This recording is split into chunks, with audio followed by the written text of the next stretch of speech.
All right. Well, over the weekend, Poland chose a new president, Karol Nawrocki, a conservative nationalist, arguably a political newcomer. He beat the liberal mayor of Warsaw, even though he ran as an independent. He was backed by the right-wing Law and Justice Party, and Donald Trump even threw his support behind him.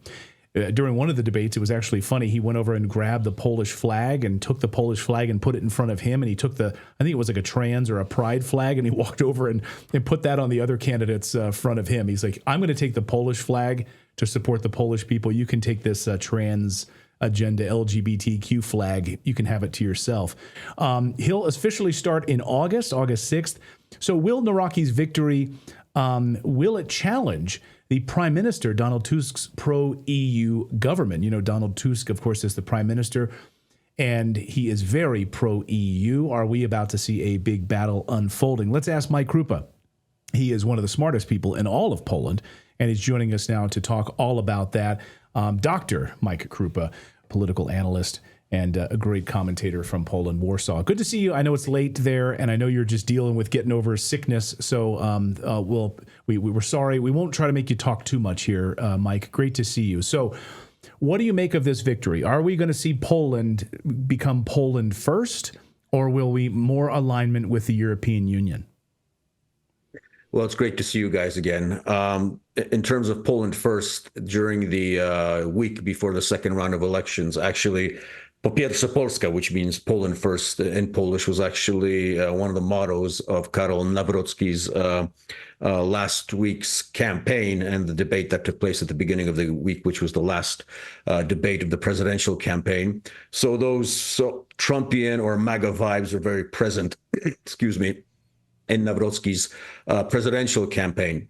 I think one of the most important things that we have to look at in terms of this election is, I would say, two things, first of all. So the one thing that is glaring obvious to anyone who has been watching the Polish election is the fact that you mentioned that Nawrocki is not officially a party member of Law and Justice. He was supported by Law and Justice during the campaign. Obviously, he was considered a so-called citizens candidate officially, but everybody knew that Jarosław Kaczyński, the head of Law and Justice, and the party apparatus were basically behind him.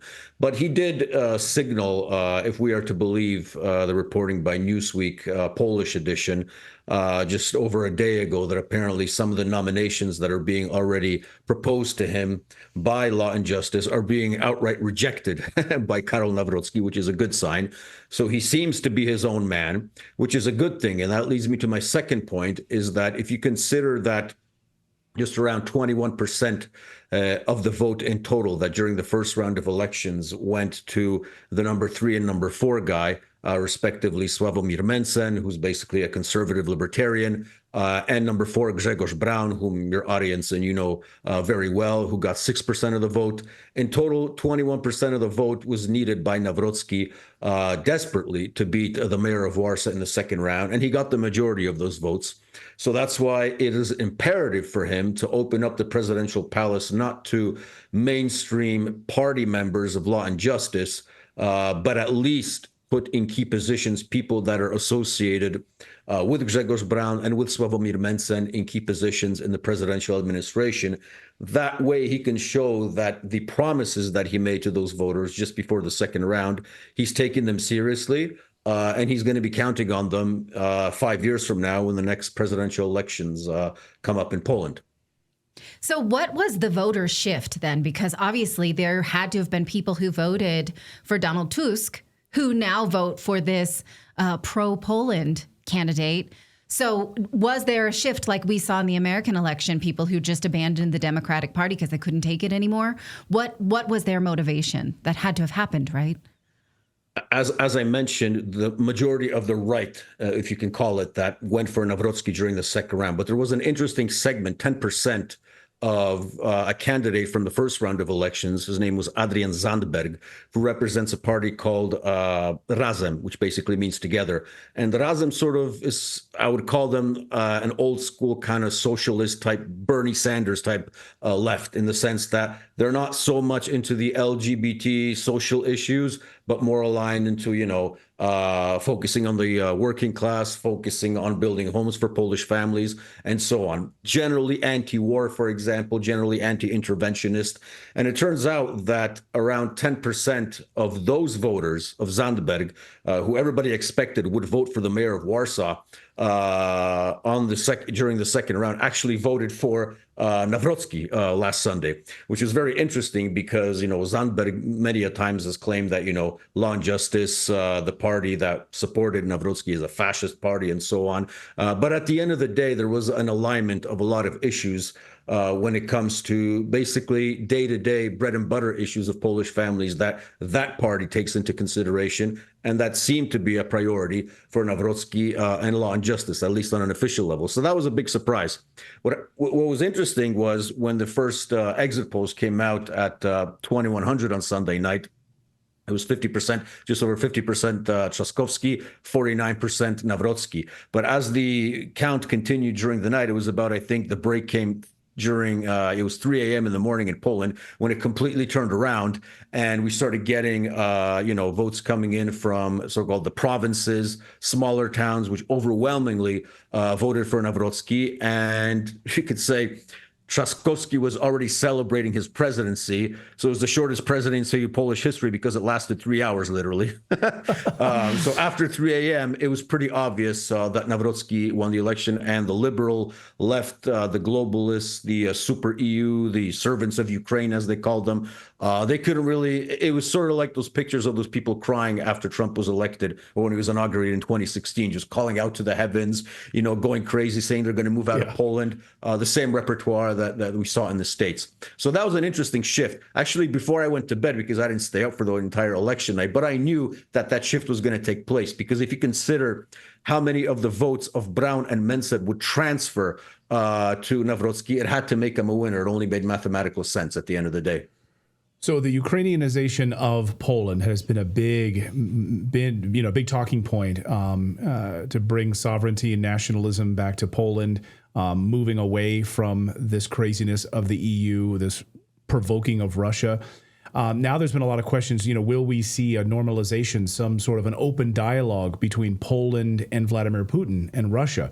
People wonder, how important is Poland in this equation? It's incredibly important to what's happening right now with this war in Ukraine. Massive NATO infrastructure there, but the Polish people inundated with millions of Ukrainian refugees and are telling them in many ways, get out. We're sick of this. We want our country back. So this is all very important. Will we have dialogue now with Putin?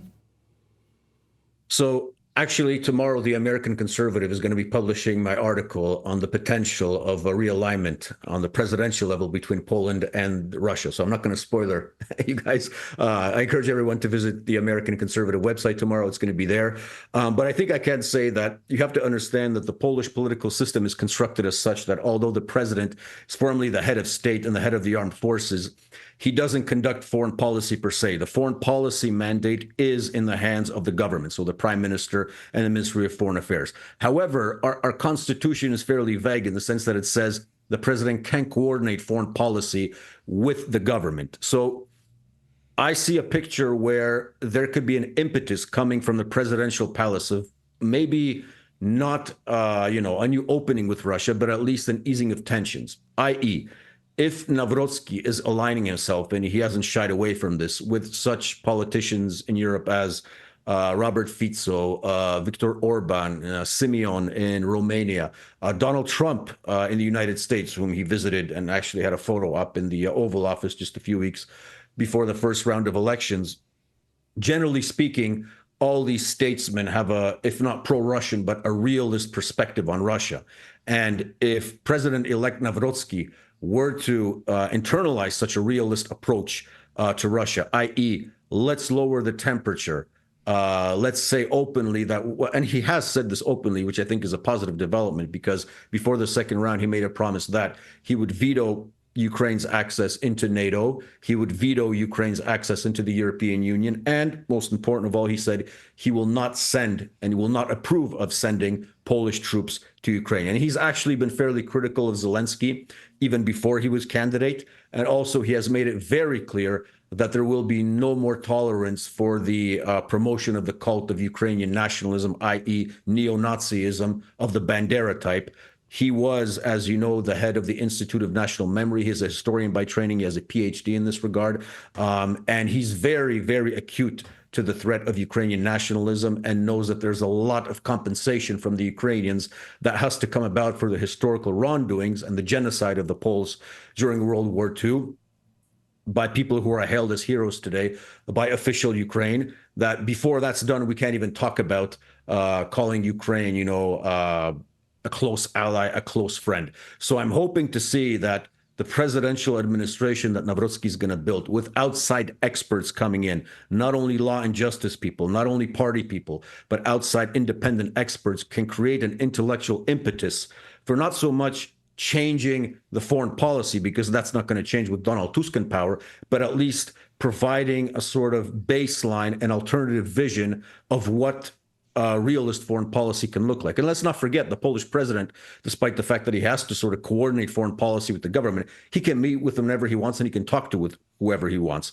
So if he meets with Putin, for example, on the sidelines of the UN, well, that's not, well, we'll see if that, or at any other international gathering, for example, that could mean something, especially if you consider that our current still president, Andrzej Duda, during the last 10 years of his presidency, has not once met with Vladimir Putin, talked on the phone to Vladimir Putin. And let's remember, Russia is Poland's largest neighbor and the largest nuclear armed power on earth, which defies reality, defies any sense of logic why you would want to do that. I'm hoping that Nawrocki is going to bring the change that we need in at least lowering the level of tensions between Poland and Russia.